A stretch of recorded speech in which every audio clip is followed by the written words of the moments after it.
जय हिंद दोस्तों, जानवर से तो स्वागत है। मैं विनेश कुमार सिंह। चल रहा है महासंग्राम, नहीं तरेंगे आराम। इस संग्राम में VVI एकदम ऑब्जेक्टिव बताने वाला है, नो डाउट। सीधे टीच आउट कराने वाला है। हाँ, एकदम से ला दिए हैं दवा, सवाल हो जाए हवा हवा। तो देरी किस बात थी, वीडियो उतरते हैं, स्टार्ट।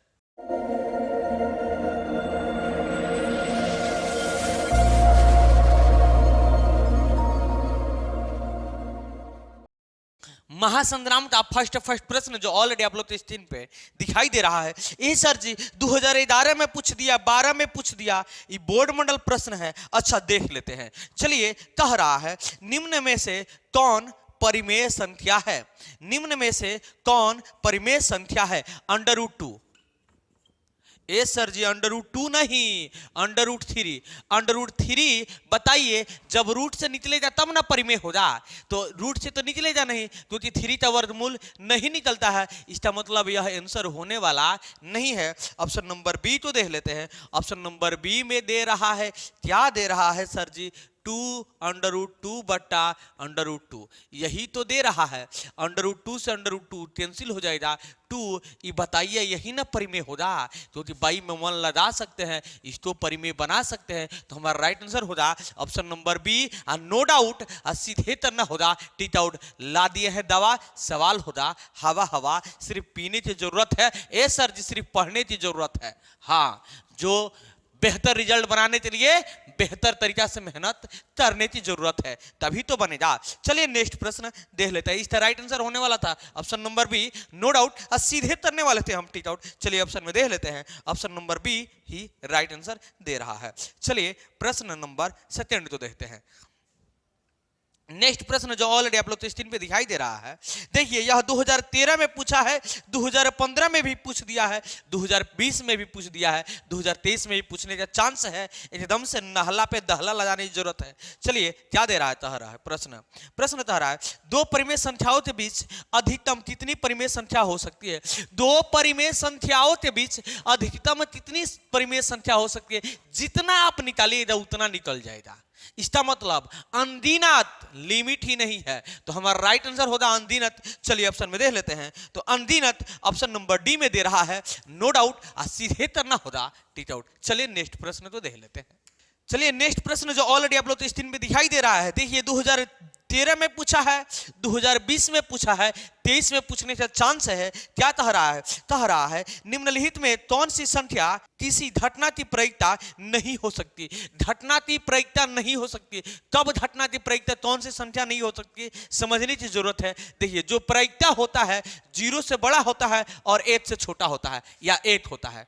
जो प्रयोक्ता होता है 0 से बड़ा होता है और 1 से छोटा होता है, वही प्रयोक्ता होता है। चलिए ऑप्शन में देखते हैं, ऐसा दे रहा है। तो देखिए 2/3, 2/3, 2 तो अगर 3 जगह बांटेंगे तो 1 से छोटा आइए जाएगा। इसका मतलब यह तो प्रयोक्ता है। इसमें कह रहा है, क्या कह रहा है कि प्रयोक्ता नहीं हो सकती। तो ऑप्शन नंबर ए तो प्रयोक्ता है हमारा। ऑप्शन नंबर बी को देखते हैं। ऑप्शन नंबर बी में देख रहे हैं -0.5। अब बताइए, यह माइनस में आ गया तो 0 से बड़ा है कि 0 से छोटा है, या 1 से बड़ा है या 1 से छोटा है? ए सर जी 1 से भी छोटा है, 0 से भी छोटा है, तो यही हमारा प्रयोक्ता नहीं है, क्योंकि माइनस में आ गया है। तो हमारा राइट आंसर होगा ऑप्शन नंबर बी, क्योंकि पूछ रहा था कि निम्नलिखित में कौन प्रयोक्ता नहीं है। यही ना पूछ रहा था कि निम्नलिखित में कौन सी संख्या किसी घटना की प्रयोक्ता नहीं है। तो option number B -0.5, no doubt. सीधे करना होगा, टीच आउट। चलिए राइट आंसर देख लेते हैं। ऑप्शन नंबर बी ही दे रहा है। हमारा राइट आंसर होगा option number B, no doubt. सीधे करना होगा, टीच आउट। चलिए नेक्स्ट प्रश्न देख लेते हैं। नेक्स्ट प्रश्न है, देखिए किसी घटना की प्रयोक्ता नहीं हो सकती है। फिर से देखिए वही प्रश्न है, किसी घटना की प्रयोक्ता नहीं हो सकती। देखिए 14 में पूछा है, 15 में पूछा है, बोर्ड मॉडल सवाल है। कह रहा है किसी घटना की प्रयोक्ता नहीं हो सकती। ऑप्शन नंबर ए में दे रहा है 1। तो हमने पहले ही से बता दिया है कि 0 से बड़ा 1 से छोटा, 0 से 1 के बीच से, हाँ 0 भी होगा 1 भी होगा, और 0 और 1 के बीच में जो संख्या आएगा वह भी प्रयोक्ता होगा। तो ऑप्शन नंबर ए कह रहा है, तो 1 है तो यह तो प्रयोक्ता है। इसमें कह रहा है नहीं हो सकती, तो यह भी आंसर होने वाला नहीं है। ऑप्शन नंबर बी में क्या है? 0.1 1। यह भी देखिए h से छोटा है 0 से बड़ा है, इसका मतलब यह भी प्रायिकता है। ऑप्शन नंबर सी तो देखते हैं, दे रहा है -7। अब बताइए यह 0 से बड़ा है -7 कि छोटा है? ए सर जी 0 से छोटा है, तो हमारा राइट आंसर क्या होगा? ऑप्शन नंबर सी, क्योंकि यही प्रायिकता नहीं है। नो डाउट सीधे तरना होगा टी आउट। हाँ ला दिए हैं दवा, सवाल होगा हवा हवा, हमारा राइट आंसर होगा option number C, no doubt सीधे तरना होगा टी आउट। चलिए नेक्स्ट प्रश्न तो देख लेते हैं। नेक्स्ट प्रश्न जो ऑलरेडी आप लोग तो स्क्रीन में दिखाई दे रहा है, चलिए 2013 में पूछा है, बोर्ड मॉडल है। क्या कह रहा है क्वेश्चन? द्विघात बहुपद शून्यान्त संख्या होती है। द्विघात बहुपद शून्यान्त संख्या कितनी होती है? आप लोग ऑलरेडी शून्यान्त निकाले होंगे, एक अल्फा के रूप में एक बीटा के रूप में। तो हमारा क्या आंसर होगा? सर जी 2 अल्फा वाला एक बीटा वाला तो मात्र 2, तो हमारा राइट आंसर होगा 2। नो डाउट सीधे तरना होगा टिक आउट। चलिए ऑप्शन में देख लेते हैं। तो 2 जो ऑप्शन नंबर डी में दे रहा है, नो डाउट सीधे तर देना है ए भैया टिक आउट। चलिए नेक्स्ट प्रश्न तो देख लेते हैं। नेक्स्ट प्रश्न जो ऑलरेडी आप लोग तो स्क्रीन में दिखाई दे रहा है, चलिए 2011 में पूछा है, बोर्ड मॉडल सवाल है, सिर्फ समझने की जरूरत है। कह रहा है एक धात वाले बहुपद कहलाता है। एक धात वाला बहुपद क्या कहलाता है? ए सर जी रैखिक बहुपद कहलाता है। और दो धात वाला द्विघात बहुपद, तीन धात वाला त्रिघात बहुपद। तो याद रखिएगा एक धात वाला बहुपद रैखिक बहुपद कहलाता है। चलिए ऑप्शन में देख लेते हैं। रैखिक बहुपद जो ऑप्शन नंबर सी में दे रहा है, नो डाउट सीधे तरना होगा टिक आउट। चलिए नेक्स्ट प्रश्न तो देख लेते हैं। नेक्स्ट प्रश्न है, आर त्रिज्या वाले किसी दोलित आयतन होगा। आर त्रिज्या वाले दोलित आयतन क्या होगा? आप लोग तो याद होगा 4/3 पाई आर क्यू दोलत आयतन यही तो होता है। त्रिज्या तो रहा है आर, तो त्रिज्या जगह पे आर दे दिए हैं। नो डाउट सीधे तरना होगा टिक आउट। देखिए यह 2020 में पूछा है, इसका राइट आंसर होगा option number B 4/3 pi r cube. No doubt सीधे तरना होगा टिक आउट। चलिए नेक्स्ट प्रश्न तो देख लेते हैं।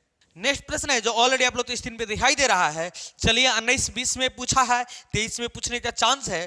कह रहा है समीकरण 3√3h² plus 10h plus √3 = 0। 3√3h² plus 10h plus √3 = 0 का विवेचक बराबर है। विवेचक किसके बराबर है? विवेचक है या विवेक्तर है? बात एती है, मतलब डी निकलना होता है। फॉर्मूला होता है ए सर जी, पहले मानक रूप देखिए। मानक रूप होता है AH² plus BH plus C = 0 और डी का फॉर्मूला होता है B² - 4AC। चलिए हाँ एकदम सीसी खोल देना है, दवा तो पी लेना है। ला दिए है दवा, सवाल होगा हवा हवा 4AC। चलिए डी के जो डी = बी के जो दहिया पे टा दिया है, h है तो h, अब बी के जो दहिया पे 10 तो 10 का स्क्वायर हो जाएगा, -4 है तो 4, ए के जो दहिया पे h² है तो h², ए के जो दहिया पे 3√3 तो 3√3 और सर जी सी के जो दहिया पे क्या दिया है √3। सिर्फ समझने की जरूरत है, आपको समस्तीपुर जाने की जरूरत नहीं है। समझ में आएगा तब जब ध्यान से समझेंगे तब। हाँ बेहतर रिजल्ट बनाने के लिए बेहतर तरीका से मेहनत करना होगा एकदम। 10 तो 2 बार, स्क्वायर है तो 2 बार, तो 10 दहिया होगा 100 माइनस। अब समझिए यहाँ पे देखिए √3 में √3 से करेंगे तो 3 हो जाएगा, और 3 में 3 से करेंगे तो फिर कितना हो जाएगा 9, और फिर 4 है तो 9 चौका 36। समझ में आ रहा होगा, बुझा रहा होगा, फिर से समझ लीजिए। √3 में √3 से गुणा करेंगे तो 3 हो जाएगा, ए दो 3 बचा तो फिर गुणा में और फिर 4, तो 3 3 9 और 9 चौका 36। अब देखिए डी = 10 में से 6 दिया तो 4 हो जाएगा, यहाँ पे 9 बचा, 9 में से 3 दिया तो 6 हो जाएगा, तो हमारा राइट आंसर होगा 64। नो डाउट सीधे तरना होगा टिक आउट। चलिए ऑप्शन में देख लेते हैं। तो हमारा राइट आंसर होने वाला है 64 जो ऑप्शन नंबर सी में दे रहा है। नो डाउट सीधे तरना होगा टिक आउट। चलिए नेक्स्ट प्रश्न तो देख लेते हैं।